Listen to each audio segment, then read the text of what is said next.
রাস্তায় আমরা চলার পথে গরমে আমাদের শরীর হয়ে যায় ক্লান্ত।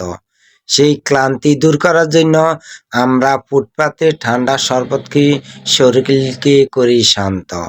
সেই শরীরকে শান্ত করতে গিয়ে আমরা যে শরবতগুলো খাই, সেই শরবতগুলো খেয়ে আমাদের শরীর হয়ে যায় অশান্ত। আপনারা দেখতে পাচ্ছেন এই লোকটা শরবত তৈরি করতেছে।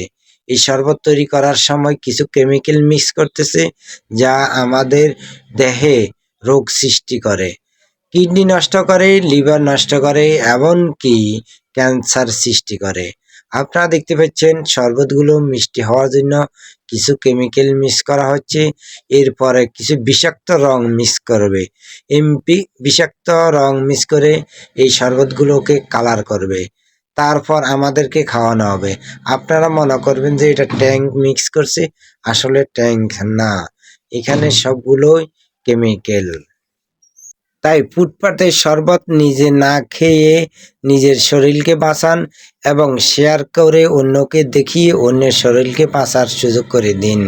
আসসালামু আলাইকুম রহমতুল্লাহ।